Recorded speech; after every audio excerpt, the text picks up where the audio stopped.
vedare tadzoka zvekare nemamwe mamessages pano paZim, Facebook Secrets and Confessions. Regai tibva tapinda mumamessages edu. Hanzi makadii mukoma Nashi, inini ndauyawo nenyaya yangu, ndiri kutotsvakawo rubatsiro kubvawo kwamuri.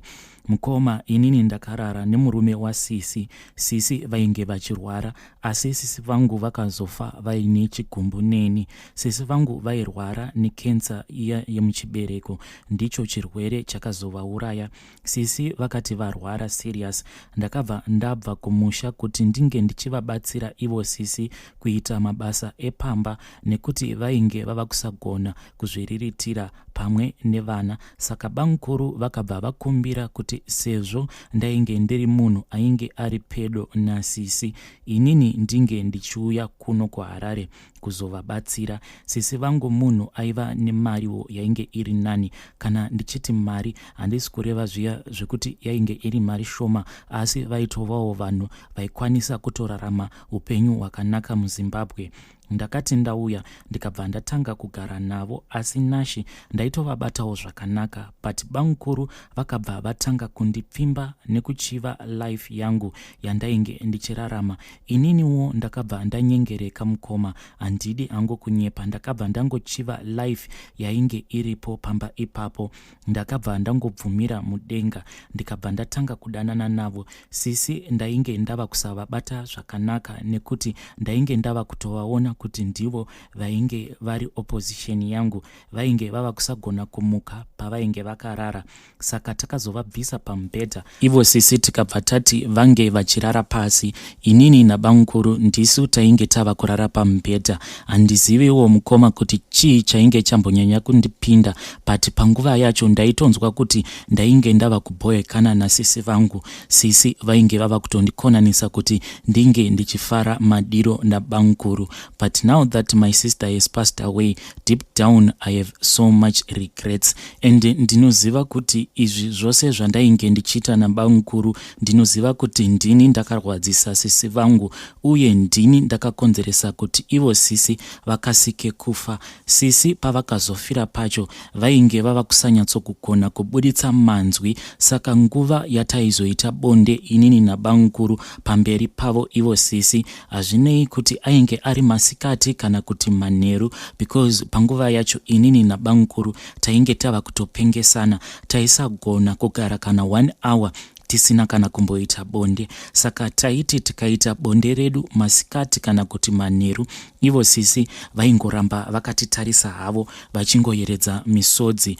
Bankuru vaizoti kana tapedza kuita bonde, kana vakaona sisi vachichema, vaibva vatanga kutuka sisi vangu vachiti, uri kuchemei? Kasi uri kudawo bonde racho? Kana uchida bonde uya utore. Izvezvizvi uri kuchemera kuti ndawanawo anopota achindipa bonde. Handiti ndizvo zvinhu zvakanaka. Kunyangwe culture yedu ndo zvainototendedza kuti ndinge ndichitora munin'ina wako. Uri kuda kuti kana ndikasapiwa bonde nemunin'ina wako, ndiwane kupi bonde racho? Ndomirira kupora kwako here? Indava uri selfish like this.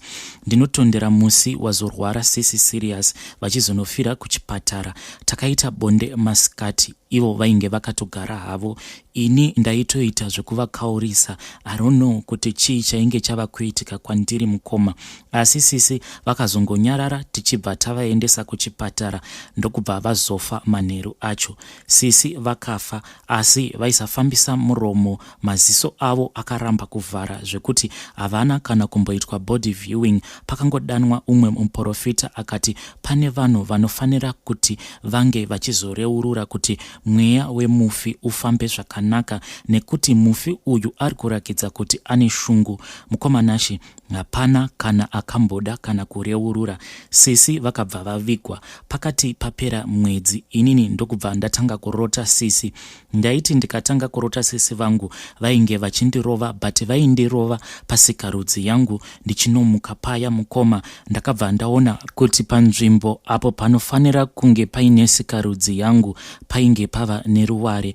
Ndakabva ndafonera bankuru, ivo bankuru vakabva vati ndo zvimwe chete zvainge zviri kuitika kwavari, nhengo yavo iri kuita ichidzokera mukati. For now hatina watatitaudza mukoma Nashi, asi tiri kungofamba muchinyararire kuti tiwane help, asi hapana chabuda Nashi. kwose kwatiri kuenda tiri kunzi tinofanira kuti tinge tichireurura pamberi pemunhu wose zvatakaita sese vangu tobva tavaripa. Mukoma, chinova chinhu chekuti chinondiremera handikwanise kuti ndinge ndichireurura pazvinhu zvose izvi zvandakaita nabamukuru. Ndokusaka ndauyawo kwamuri kuti ndinge ndichizopoterawo nekwamuri. Zvimwe kuda tinokwanisa kuzowanawo anokwanisa kutibatsira. Zvandiri kuda ndiri kuti ndinge ndichizobatsirwa muchivande. Nyaya iyi yobva yangopera pasina anenge azviziva nekuti zvinhu zvacho hazvitombotauriki. Mukoma Nashi. Vedare ndo message yandakatumidzirwa navahanzvadzi vedu kuFacebook Messenger. Zviri kuitika munyika zvakangoma hazvo vedu we. Regai tibva taenda panyedu inotevera. From a WhatsApp voice note, hanzi Elona shi please vigawo chitupa changu. Mukoma, inini ndakapindawo mabasa edu iwawawa Muroyi ndichiri musikana chaiye uye shavi iri ndakarisirwa natete, asi ndine umwe mukuru wangu anova ane masimba akandidarika uye tinotofamba tiri 14 patimu yedu tichitoitawo majana edu. Mukoma, inini chakazondikanganisa kuti ndinge ndichidzingwa muclub yedu. Ndakanyima vamwe vangu nyama yechidya chemwanasikana wangu wandainge ndauraya jana parainge rauya kwandiri. Nyaya yangu izere mukoma, inini ndakangokurawo ndichirerwa natete hanzvadzi yababa vedu mushure mekunge amai nababa vainge varambana. Zveuroyi ndakazotozvitanga ndava ne10 years. Ndakatanga ndichishandiswa natete ndisingazivi, asi mumwe musi vakazondidana vakabva vanditi gara parupasa apa. Vakabva vati kwandiri mwaya mvura iyi yaiva nemutsvairo. Vapedza kudaro vakabva vandipa chimwe chuma ichi vakabva vati chimwe ndechekupfeka mumaoko, chimwe ndechekuisa muchiuno. Asi chuma chemuchiuno ichi kana makachitarisa ichuma, asi kwandiri inyoka. Panguva iyi handina kuziva kuti tete vainge vatondipa uroyi ba, uye handina kuziva kuti ndainge ndatoiswa nyoka muchiuno. Kwakazoti kwadoka vanhu vainge vatorara, ndakabva ndanzwa tete vachindidana zita rangu. Ndikabva ndamuka tikabva tapinda murusero. Patakapinda murusero tainge takabata mutsvairo. Takabva tabuda nepamadziro ende tainge tisina kana kumbosimira. Tikabva taenda pamuhacha apo painge paine vamwe. Takabva taita meeting ipapo. But Mukoma Nashi, muhacha uyu hatingoende pamuhacha wose. Pane zvatinototanga taita pamuhacha ipapo kuti muti iwowo wemuhacha utange wapanduka, nekuti pachawo muhacha unonetsa kuti mungomuka moenda kunoita meeting yenyu ipapo. Ndipo pandakazoziviswa kuclub pamwe nekutanga kupiwa mabasa andainge ndichifanira kuti ndinge ndichizoita. Takati tapedza kudaro takabva taenda paguva rainge ravigwa munhu musi iwowo. Munhu uyu ainge avigwa musi iwowo ainge atourawa neumwe munhu uyo ainge atoriwo pajana. Takabva tatanga kudya nyama yechituna uye nyama iyi yainge ichinaka. Mukoma Nashi, asi ini kubva musi uyu ndakabva ndatanga kuda nyama yepachidya nekuti ndiyo yainge ichindinakira. Panguva iyi ndaiva ndichiri mudiki, saka ndainge ndisati ndava kuenda pajana rekuuraya vanhu vemumhuri yangu, asi ndaitumwa kunorova vanhu manheru kana kunorwarisa vanhu, kumonya vanhu kana kuita munhu aite madzikirira avete. Time yaanoita dzikirira paya inini ndinenge ndichitoyamwisa zvivanda kana kuti munhu aitwe mukadzi kana murume nezvivanda zvatete vangu. Ndakasvika pakuita mukadzi mukuru ndikabva ndatororwa ende ndakaramba ndingori mumabasa iwawo. Nguva yatete vangu yakati yasvika kuti ivowo vange vachidyiwa nevamwe vavo, asi vakati vasati vafa vakabva vandipa duri, mutsvairo, rusero, zizi, bere, nyoka. Ndainge ndagara nazvo zvinhu izvi zvakazondibatsira pauroyi hwangu. Tete vakafa tikabva tavadya mukoma.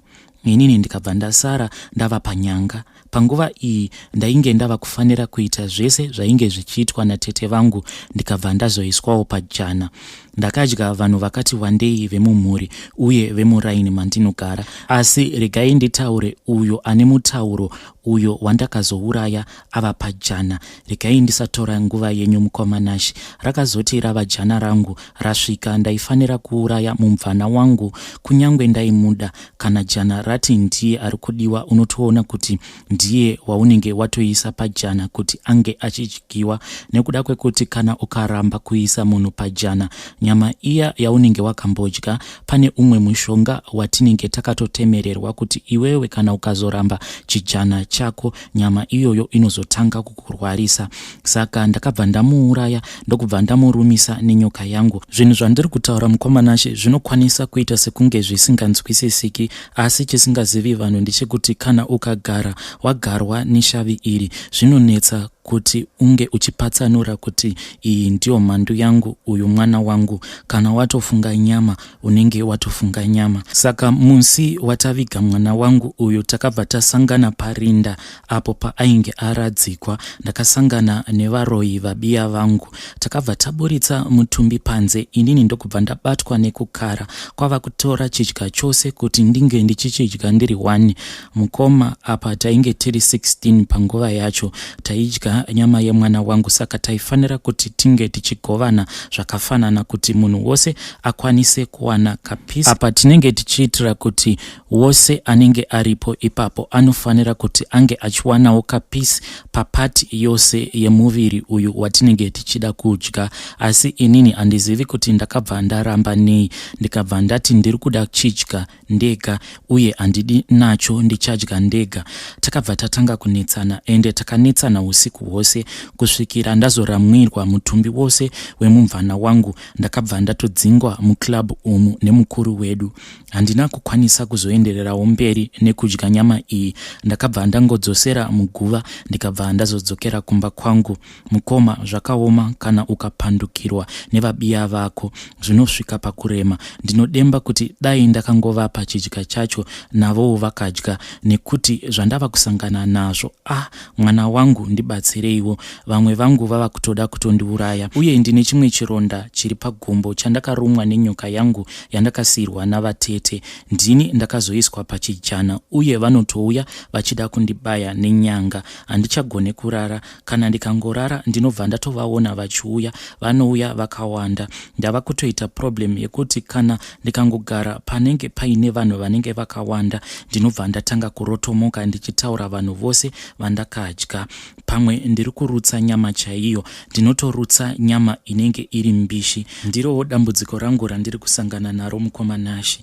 Chava kundishungurudza ndechekuti pose pandinenge ndiri ndikaita sekunge ndinenge ndavarayirwa, ndinobva ndatanga kuverenga kuti 1 ndakamuisa pajana, 2 ndakamuisa pajana, ende ndinozotoita zvekutozovhunduka ndava kuona kuti vanhu vatonditarisa, nekuti dzimwe nguva ndinenge ndichitotaura neizwi rinenge ritori padenga denga. Vedare ndo message yandakatumidzirwa kuWhatsApp as WhatsApp voice note. Ndatoita zvekuenda paruzhinji kuti ndingewo ndichitanga kunyora this voice note word by word, nekuti ndega ndaona kuti izvi zvinotyisa. Kunyangwe pakurekodha unotorekodha uchimbocheuka kuti ndichiri bore here, asi ndo nyaya yandakatumidzirwa navahanzvadzi vedu. Regai tibva taenda panyaya yedu inotevera. Mukomanashe makadini? Ndinogara ndakateerera chirongwa chenyu cheZim Secret and Confessions.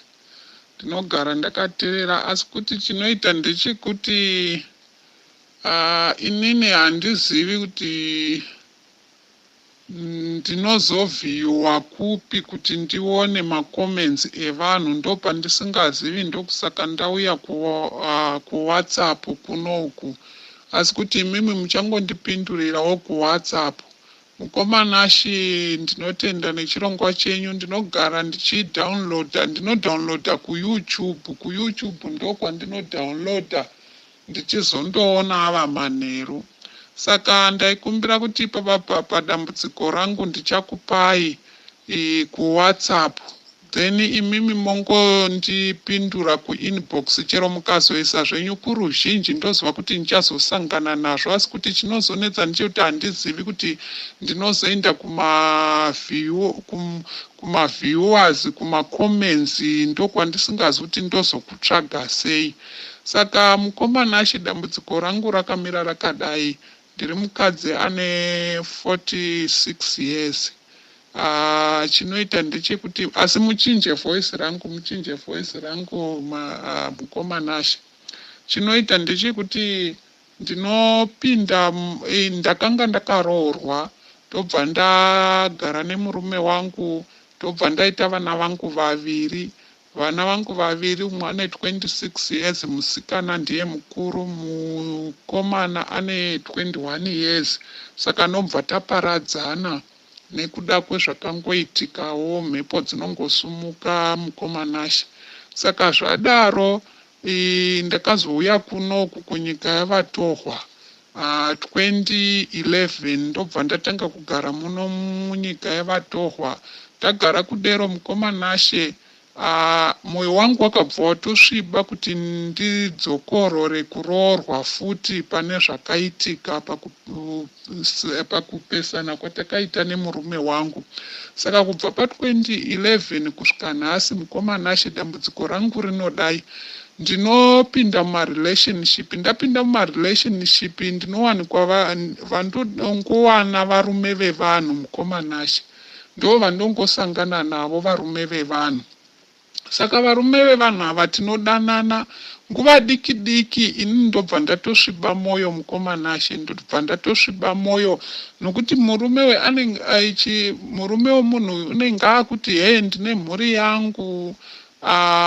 Ungoona pamwe haatauri zvake asi kuti mari haizobudi mukomanashe. Vane vachida kungondishandisa, munhu andishandisa kudero, mari haibudi. Kana kuti akutiwo mari iyi ndonotenga sipo, anongonyarara kuti uzive kuti zvaanofunga ndezvipi. Marelationship handiri kungopinda varume vevanhu mukomanashe. Inini dzimwe nguva nongozosviba moyo kuti munhu uyu handichatomudi. Ndongomudza kuti iwe usingambondichengeti kana kumbondipawo mari, saka ufunga kuti ndosvikepi iwe uchingondishandisa. Ndobva ndangosvibawo moyo, ndopindazve mune imwe relationship. Ndiri kungosangana nevarume vevanhu apa, havana kana chavanombondiitira mukomanashe. Saka ndinokumbiravo kuti ndinonzwa muchizosvidza maaudio aya kuna sekuru Tembo. Saka ndaikumbiravo kuti mundisvidzirewo audio iyi kuna sekuru Tembo. Handizotivo sekuru Tembo ndo vachauya kuinbox kwangu, kana kuti mimi mukomanashe ndimuchauya kuinbox kwangu, nokuti handii ndakakuudzai kuti handizivi kuti ndiinde kumacomments evanhu. Asi ndoziva kuti ndichadownloada kuYouTube. Ndobva ndanzwa kuti makasvitsa, asi kuti kumacomments ndokwandisingazogoni kuzoti ndizive kuti ndoenda kupi mukomanashe. Saka ndo dambudziko rangu iroro mukomanashe. Uye futi dzimwe nguva kushinga kunamata ndinonamata mukomanashe ndichishandisawo maremedies anoshandiswa nevamwe, zvana munyu, garlic, zvese ndinoshandisa mukomanashe ndichipfugama ndichinamata. Pamwe pacho ndinozoti kana pandinenge ndabuda murelationship iya, nokuti plus nebasa randinoshanda mukomanashe hariite kuti ndingobuda pandinoshanda pachona pekuti ndinozoti ndinonosangana nemunhu uya. Plus isusu pabasa pedu hapatendedzwi kupinda vanhu, varungu munongoziva mitemo yavo.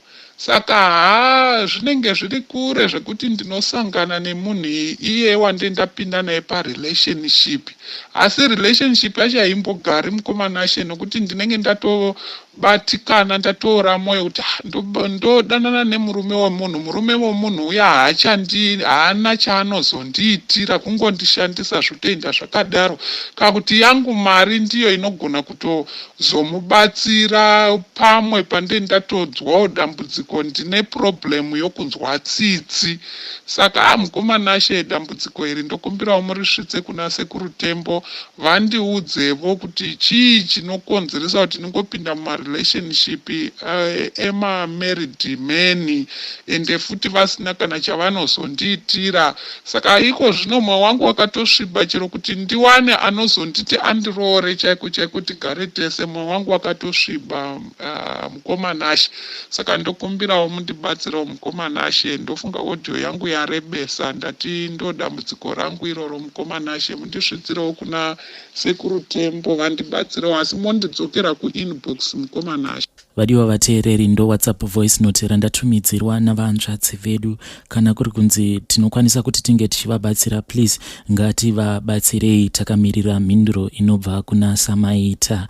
Ngatisanganei zvekare mune zvimwe zvirongwa zvinotevera.